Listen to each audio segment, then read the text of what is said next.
Assalamualaikum warahmatullahi wabarakatuh. Terima kasih teman-teman sudah menonton video ini. Karena pada video kali ini Tiara akan membahas sejarah bahasa Indonesia. Lebih tepatnya propaganda bangsa penjajah di Indonesia yang kemudian menciptakan politik bahasa.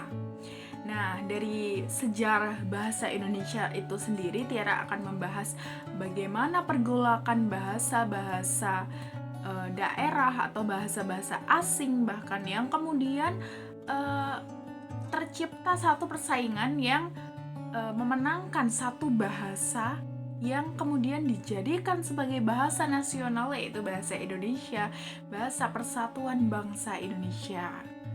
Nah, karena topik ini sangat menarik, maka ikuti terus ya. Eksistensi bahasa Melayu dalam propaganda penjajah politik bahasa oleh Tiara Nur Aisyah dengan NIM B02230080, mahasiswa sastra Indonesia Fakultas Ilmu Budaya Universitas 11 Maret. Pendahuluan.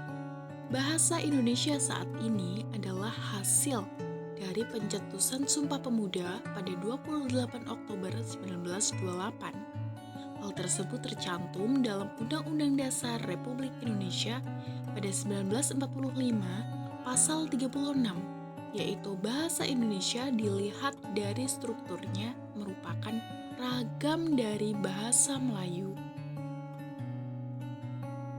Ki Hajar Dewantara menyatakan dalam Kongres Bahasa Indonesia I pada 1938 di Solo yang berbunyi bahwa bahasa Indonesia, yaitu bahasa Melayu Riau, akan tetapi yang sudah ditambah, diubah atau dikurangi menurut keperluan zaman atau alam baru, hingga bahasa itu lalu mudah dipakai oleh rakyat di seluruh Indonesia.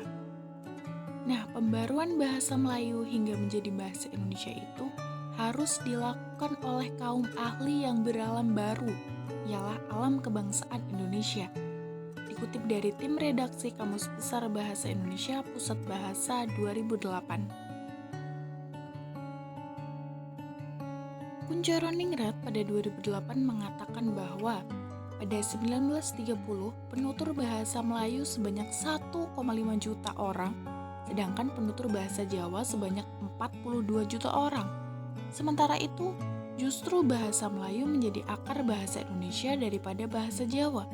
Apa alasannya? Nah, Kuncoro Ningrat menyatakan sebanyak 5 alasan mengapa bahasa Melayu dipilih sebagai bahasa resmi. Yang pertama adalah suasana kesetiakawanan di antara cendekiawan pencetus Sumpah Pemuda. Yang kedua adalah bahasa Melayu adalah lingua franca atau bahasa perdagangan dan menjadi alat komunikasi sehari-hari. Yang ketiga adalah pengaruh media massa yang menggunakan bahasa Melayu. Yang keempat adalah bahasa Melayu digunakan di rapat-rapat organisasi. Yang kelima adalah tidak ada rasa khawatir oleh non-Jawa ketika didominasi kebudayaan dari suku minoritas. Pembahasan politik bahasa zaman Hindia Belanda.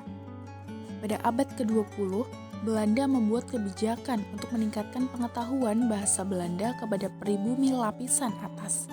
Sekolah pertama untuk anak pribumi dibuka pada 1849, yaitu Sekolah Amtenar Pribumi atau Hoofden School, dengan bahasa Jawa sebagai bahasa pengantar dan bahasa Melayu menjadi mata pelajaran. Namun, mengapa bahasa Belanda tidak dijadikan sebagai bahasa pengantar? Hal tersebut kemudian menjadi perbincangan yang tidak akan ada selesainya hingga Perang Dunia II. Peraturan Pemerintah 1854 menyatakan bahwa Belanda menetapkan bahwa pendidikan pribumi di Hindia Belanda yang terlalu berorientasi ke barat termasuk bahasa disisihkan. Melihat dampak negatif di Hindia Inggris pada 1830-an, pendidikan semacam itu dianggap dapat membahayakan pemerintah kolonial. Adanya keputusan tersebut diskusi terkait bahasa pengantar semakin menjadi. Terdapat usulan bahwa bahasa Belanda perlu digunakan sebagai bahasa pengganti bahasa Melayu yang telah merasuk, terkhususnya memperbaiki kualitas pendidikan wilayah yang telah dikristenkan seperti Maluku dan Minahasa. Melihat fenomena tersebut, pemerintah kemudian memikirkan ulang dan mengamati persebaran bahasa Belanda di keseluruhan penduduk pribumi. Akhirnya, di Maluku dan Minahasa disebarkan angket untuk mendukung bahasa Belanda menggantikan bahasa Melayu. Beberapa kalangan mendukung dan keberatan dengan bahasa Melayu karena diasosiasikan dengan Islam. Setelah 6 tahun didiskusikan, pemerintah secara definitif pada bulan Juni 1864 rencana untuk membelandakan Hindia Belanda ditinggalkan. Namun, bahasa Belanda dianggap sebagai gerbang pengetahuan barat sehingga elit pribumi dianggap belajar menuju perkembangan dan peradaban. Propaganda implisit ini muncul dengan menjadikan bahasa Belanda sebagai bahasa sumber untuk penyerahan pengetahuan barat menuju pribumi. Bahasa Belanda juga membantu pengembangan bahasa-bahasa pribumi sehingga lambat laun bahasa Belanda dianggap sebagai bahasa Latinnya Hindia Belanda. Bahasa Belanda sebagai utang budi juga muncul sebagai wujud zaman politik etis. Bahkan Raden Mas Panji Sosrokartono meminta adanya pendidikan berbahasa Belanda. Dilanjutkan oleh Raden Ajeng Kartini meminta adanya bahasa Belanda sebagai peranannya yang teramat penting. Pergolakan ini kemudian memunculkan tokoh sosialis Belanda dengan sudut pandang bahasa daerah sebagai bahasa pengantar oleh D.J.A. Westerveld, guru sekolah menengah atas atau HBS.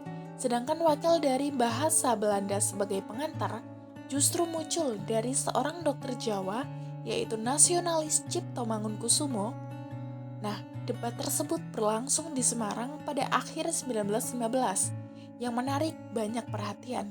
Bayangkan, seorang sosialis Belanda membela bahasa Jawa, sedangkan nasionalis Jawa membela bahasa Belanda. Dalam persaingan bahasa pengantar yang mencekam ini, justru bahasa Melayu tidak dibicarakan. Hingga kemudian muncul nasionalis Jawa, Suwardi Suryaningrat atau Ki Hajar Dewantara. Pada 1916, membela pendidikan bahasa Melayu sebagai bahasa asing dalam seluruh pendidikan agar bahasa Melayu dapat menjadi bahasa persatuan. Pendapat ini pada saat itu menimbulkan suasana yang tidak menyenangkan, terutama di kalangan nasionalis budayawan Jawa yang melihat adanya kemunduran yang besar dan penindasan terhadap bahasa Jawa itu sendiri. Eksistensi bahasa Melayu sebagai lingua franca yang pada akhirnya menjadi bahasa persatuan memiliki latar belakang yang pada masa itu dianggap sebagai jebakan Belanda. Saat itu, politik bahasa mereka yang membatasi adanya bahasa Belanda tetap dilanjutkan. Belanda justru lebih takut dengan kemunculan proletariat kerah putih yang mudah terpengaruh oleh propaganda nasionalis. Bahasa Belanda dianggap lebih berbahaya untuk kaum nasionalis dibandingkan dengan bahasa Melayu. Namun, bahasa Melayu menunjukkan taringnya. Setelah bahasa Melayu dicetuskan sebagai bahasa nasional bahasa Indonesia, ketika Sumpah Pemuda, bahasa Melayu memberikan peran yang sangat besar terhadap perkembangan bahasa Indonesia. Peranan bahasa Melayu terhadap bahasa Indonesia bisa dilihat dari sumbangan awalan, sisipan, dan akhiran. Pada awal kerajaan Sriwijaya digunakan awalan war atau mar pada kata marpadah dan warana yang sekarang menjadi awalan ber. Sisipan in seperti pada kata winunu sekarang dihidupkan lagi menjadi bentuk kata kerja, misalnya kinasih dan sinambung.